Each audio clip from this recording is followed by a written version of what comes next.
నమస్కారం. నా channel swap గ్లోబల్‌కు పునఃస్వాగతం.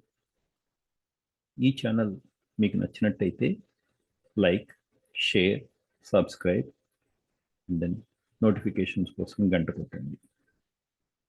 ఈ సిరీస్ ఆఫ్ వీడియోస్ ఇవాళ 3 వీడియోలు చేయబోతున్నాను. దీనిలో పొలిటికల్ జోకర్స్ ఇన్ ఆంధ్రప్రదేశ్ ఇవి ప్రజెంట్ చేస్తాను. నాతో ఏకీభవిస్తే కామెంట్ చేయండి. ఏకీభవించకపోయినా కామెంట్ చేయండి. నేను పేరు చెప్తాను, మీరు గెస్ చేయగలుగుతారు. మొదట, పొలిటికల్ జోకర్ అంటే ఏంటి? పొలిటికల్ జోకర్ అంటే తనకు తానుగా వాల్యూ లేనివాడు, ఎవరో ఒకళ్ళ పక్క నుండి వాల్యూ సంపాదిందాం అనుకునేవాడు. వాళ్ళకి ఈ జోకరు ఉపయోగపడతాడా లేదా అనేది కాలం నిర్ణయిస్తుంది. మొట్టమొదట, గత 4.5 ఏళ్ళుగా గెలిచిన పార్టీని తిట్టేవాడు, నియోజకవర్గానికి వెళ్ళనివాడు, గెలిచిన పార్టీకి రాజీనామా చేయకుండా ఆ పార్టీని తిట్టేవాడు, వేరే పార్టీతో ఉండేవాడు. తను 3 పార్టీలకి నేనే సంధానకర్తని, నేను లేకపోతే ఈ 3 పార్టీల కూటమి లేదు అనుకునేవాడు.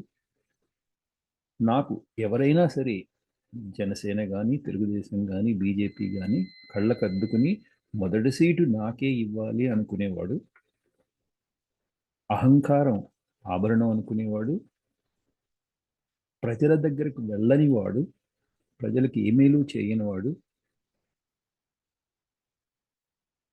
చంద్రబాబు, మోడీ, పవన్ని నేనే కలిపాను అనుకునేవాడు. ఒక్కసారైనా జగన్ తనని డైరెక్ట్గా విమర్శిస్తే బాగుండు అనుకునేవాడు. తను ఎంపీ కావాలనుకునేవాడు. ఎంపీ సీట్ ఇవ్వకపోతే, తెలుగుదేశం ఈ కూటమి గెలిస్తే, తను స్పీకర్ అయి జగన్ ఓడిపోతే తను స్పీకర్ అయితే బహుశా మన శాసనసభలో జగన్ని ఏడిపిందాం అనుకునేవాడు అనుకుంటా. ఈ క్యారెక్టర్ ఎవరో మీకు తెలుసు కదా, అతనే రఘురామకృష్ణరాజు. నాకు అనిపిస్తుంది చూసినప్పుడు, వై హీఈస్ డూయింగ్ దిస్, ఇతన్ని అసలు ఎందుకు ఎంటర్టైన్ చేస్తున్నారో నాకు అర్థం కాలేదు. ఎందుకు తీసి పక్కన పెట్టాడు? ఈ జోకర్ మరి ఆటల్లోకి పనికిరాడు అనుకున్నారో ఏమో. మోడీ గారు, జనసేన ఇది పట్టించుకోలేదు.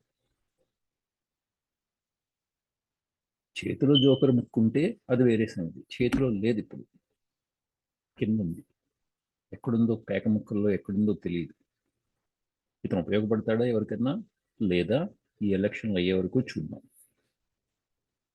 As usual, please like, share, subscribe and comment చేయండి మీకు నచ్చితే.